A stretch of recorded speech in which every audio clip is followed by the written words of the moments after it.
Mga kaibigan, welcome back. Eto, napakaganda ng pag-uusapan natin. Swerte si Kevin Kiambao sa kanyang pag-try sa NBA. May lumabas po kanina lang. Tutulungan siya ng dalawang coach sa NBA. Yung isa, si Darvin Ham ng Milwaukee Bucks. At bumagsak ng todo yung bilang na magpapadrop ngayong taon. At pag-usapan din natin si Kai Sotto.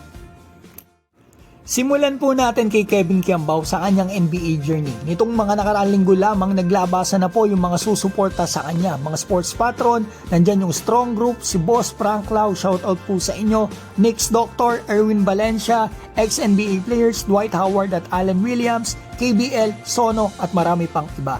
Gaya na lumabas kanina lang mga kaibigan sa Daily Tribune, maraming salamat po, na isa sa mga credible na mapagkukunan ng balita.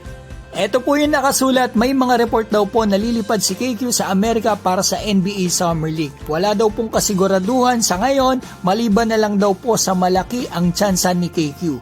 Dahil sa katotohanan daw po ay may mga taong handang tumulong sa kanya tulad ni Jimmy Alapag ng Sacramento Kings at Darvin Ham ng Milwaukee Bucks. Honestly, hindi na po ako nagtataka kay Coach Jimmy, kababayan natin yan, matik susuporta yan. Pero kay Darvin Ham, na top assistant coach ng Bucks, nagulat ako kung paano siya andito kay KQ na NBA. Ang alam ko lang mga kaibigan, dati naglaro ito import sa PBA sa Talk and Text 2006. Si Kai Sotto nag-workout before dito sa Sacramento Kings. Alam natin yan mga kaibigan. Andiyan pa si Coach Jimmy, di ba? So possible po na isa itong Sacramento Kings sa NBA workouts ni KQ, pati na yung Milwaukee Bucks. Napakalaking bagay niyan mga kaibigan kasi mga coaches yan sa NBA yung tutulong sa'yo. At akalain mo, swerte po talaga si KQ. Kasi mga kaibigan, kakaunti po ang susubok yung magtatry ngayong taon sa NBA. Kakaunti lang kumbaga yung kaagaw niya. Kasi bumagsak po ng sobra ang dami na nag-declare sa NBA draft. 106 na lang po ngayong taon, samantalang nung draft year ni Kai Sotto, napakadami niyang kaagaw. 283 yung nag-declare, may mga overseas players pa yan, mga 20 to 30.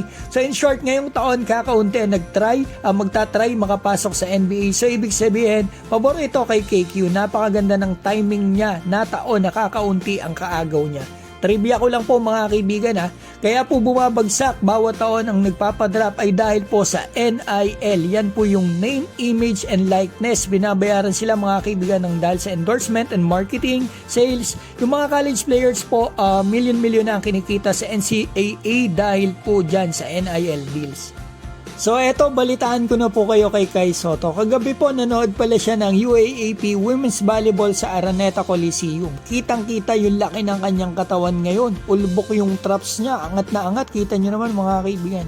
Talagang lalong nakaka-excite at nakakamiss maglaro si Kai. Sigurado mas malakas to. Pagbabalik niya, bata kasi sa workouts mga kaibigan. At doon sa mga nagko-comment at nag-aalala na baka hindi daw maganda itong pagpapalaki ni Kai, pagbigat ni Kai para sa kanyang ACL nga. Huwag po kayo mag-alala mga kaibigan. Kaya nga po andyan si Coach Mel Lantin para i-balance yung mga ganyan. No worries mga kaibigan. Alam na alam po ni Coach Mel yung mga ganyan mga kaibigan.